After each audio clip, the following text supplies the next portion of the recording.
जय माता दी दोस्तों, आपके अपने चैनल धर्म साधना में आपका बहुत बहुत स्वागत है। माँ भगवती दुर्गा की कृपा आप और आपके पूरे परिवार पर सदा सर्वदा बनी रहे। दोस्तों, करवा चौथ का व्रत सुहागिन महिलाओं के लिए बहुत मायने रखता है। सुहागिन महिलाएं इस दिन 16 श्रृंगार करके सज संवर कर और पूरी तरह से निर्जल रहते हुए व्रत करती हैं। कामना करती हैं कि उनके पति की आयु लंबी हो, उनके पति को सुख समृद्धि की प्राप्ति हो और दोनों का वैवाहिक जीवन बहुत सुखमय और सुंदर हो। इसी कामना से ये जो व्रत होता है करवा चौथ का, वो किया जाता है। दोस्तों, आज के समय में करवा चौथ का व्रत पति भी रखते हैं अपनी पत्नी को प्यार जताने के लिए और अपनी पत्नी की सलामती के लिए या वैवाहिक जीवन को सुखमय बनाने के लिए। और कुंवारी लड़कियां भी इस व्रत को रख सकती हैं।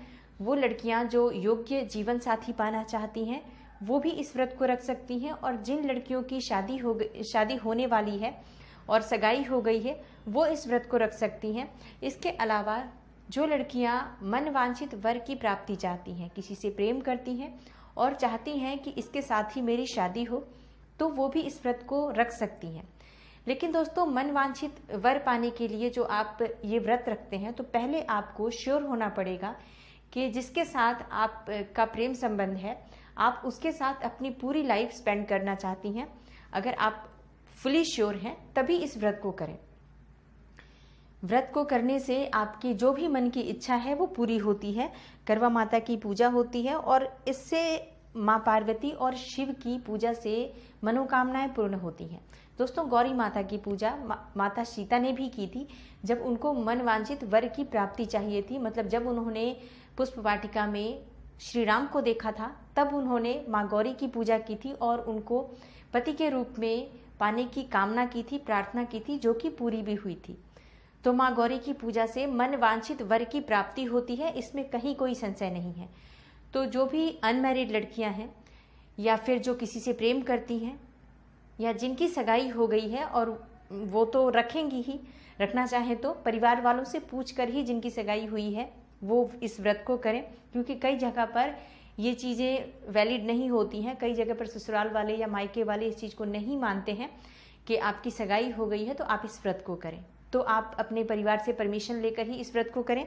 लेकिन जो लड़कियां कुंवारी हैं और इस व्रत को रखना चाहती हैं योग्य जीवन साथी पाने के लिए, वो इस व्रत को रख सकती हैं। और किस तरह से इस व्रत को करना है उनके लिए नियम थोड़ा सा अलग है सुहागिन महिलाओं से। तो आज मैं आपको इस वीडियो में शेयर करने वाली हूँ कि किस विधि से कुंवारी लड़कियां इस व्रत को रख सकती हैं मनवांछित वर की प्राप्ति के लिए या योग्य जीवन साथी की प्राप्ति के लिए। कुंवारी लड़कियां और शादीशुदा विवाहित महिलाओं के व्रत करने के नियम में बदलाव है। किस तरह से आपको व्रत करना है। दोस्तों, आज का दिन यानी जो करवा चौथ का दिन होता है, इस दिन प्रातःकाल उठकर सरगी लेने का रिवाज होता है। तो जो महिलाएं शादीशुदा हैं उनके लिए तो उनकी सास की तरफ से सरगी आती है तो वो उस सरगी को लेती हैं। लेकिन जो कुंवारी लड़कियां हैं उनके लिए सरगी नहीं आती है। ऐसे में क्या करें, सरगी कैसे ले या ना ले। दोस्तों, सरगी आपको ज़रूर लेना चाहिए। इसमें आप अपनी तरफ से सरगी का कुछ सामान खरीद लें, जिसमें थोड़े से फ्रूट्स ले सकती हैं, आप मेवे ले सकती हैं या मिठाई ले सकती हैं। और आप सरगी के समय में वो सरगी जरूर लें। देवी देवता का ध्यान करते हुए, माँ गौरी, भगवान शिव और गणेश जी का ध्यान करते हुए आप सरगी लें। सरगी लेते हुए आप मन में कामना करें कि आपको योग्य और सुंदर जीवन साथी चाहिए तो आपको इसकी प्राप्ति होती है। या अगर आप मन वांछित वर पाना चाहते हैं तो आप उसके लिए भी मन ही मन प्रार्थना करते हुए उसके नाम से वो सरगी ले सकते हैं। दूसरा नियम ये है कि इसमें जो विवाहित महिलाएं होती हैं, सुहागिन महिलाएं होती हैं, वो निर्जल व्रत रखती हैं। पूरे दिन निर्जल रहकर चंद्रमा के दर्शन के बाद ही ये व्रत खोलने का रिवाज होता है। लेकिन जो कुंवारी लड़कियां हैं, अनमैरिड लड़कियां हैं, उनको निर्जल नहीं रहना है। यानी वो जल ले सकती हैं, फल खा सकती हैं, दूध, फ्रूट, जूस, आप कुछ भी ले सकते हो। आपको सिर्फ अन्न ग्रहण नहीं करना है। निर्जल व्रत आपको नहीं रखना है, ये बिल्कुल ध्यान रखें। आपको सिर्फ अन्न नहीं ग्रहण करना है, बाकी आप पूरे दिन आप फ्रूट्स के साथ और जल के साथ, दूध के साथ आप इस व्रत को रख सकती हैं। दोस्तों, अगला जो नियम है, कुंवारी लड़कियां पूजा करें या नहीं करें। दोस्तों, इसमें अगर आपके परिवार वालों के साथ अगर उनको पता है तो आप उनके साथ ही जो पूजा हो रही है आप उसमें शामिल हो जाइए, पूजा कर लीजिए, कथा सुन लीजिए, क्योंकि बाकी चीज़ें आपको नहीं करनी है, जैसे थाली फिराना या ये सब काम आपको नहीं करना है। आप सिर्फ कथा सुन सकती हैं, तो आप उनके बीच में बैठकर कथा सुन सकती हैं। लेकिन अगर परिवार वाले नहीं जानते हैं आपको और आप वहाँ नहीं बैठ पा रही हैं, तो आप अलग अपने कमरे में भी बैठकर शिव पार्वती की कथा करें, उनकी पूजा करें विधि विधान से, और अपने लिए प्रार्थना करें कि आपको योग्य जीवन साथी चाहिए या मनपसंद जीवन साथी चाहिए। इस तरह से आपको ये व्रत करना है। दोस्तों, अगला जो नियम है, शिव पार्वती के नाम की स्तुति आपको करनी है। शिव पार्वती के नाम की प्रार्थना करनी है आपको, और उसके बाद ही आप ये व्रत करेंगी, क्योंकि भगवान शिव और माता पार्वती की ही पूजा की जाती है। उनकी कथा, उनकी प्रार्थना करते हुए आप ये व्रत अपना रखेंगी। शाम के समय क्या होता है, शाम के समय जो चंद्रमा को अर्घ्य दिया जाता है, सुहागिन महिलाएं सज संवर कर 16 श्रृंगार करके चंद्रमा को अर्घ्य देती हैं, और उसके बाद छलनी से ही अपने पति का चेहरा देखकर वो अन्न या जल ग्रहण करती हैं अपने पति के हाथों से। कुंवारी लड़कियों के साथ ऐसा नहीं होता है, उनका प्रेमी या उनका कोई पार्टनर नहीं है उनके पास, तो ऐसे में कुंवारी लड़कियों को चंद्रमा का दर्शन नहीं करना है। कुंवारी लड़कियां इसमें तारों को देखकर और अपना व्रत खोलेंगी।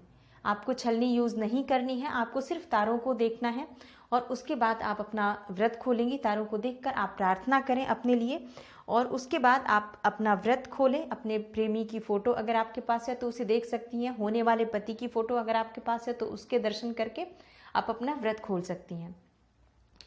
जो कुंवारी लड़कियां जो योग्य जीवन साथी की प्रार्थना कर रही हैं, वो अपने आप अपने मन में भगवान शिव और माँ पार्वती से ये प्रार्थना करें कि उनको सुंदर और योग्य जीवन साथी चाहिए, जिससे कि उनका वैवाहिक जीवन बहुत सुखमय हो, मधुर हो। ऐसी प्रार्थना करते हुए और तारों के दर्शन करने के बाद वो भोजन ग्रहण कर सकती हैं। भोजन आप जो भी मीठा पकवान बना होता है वो सारी चीज़ें आप खा सकती हैं, सब कुछ।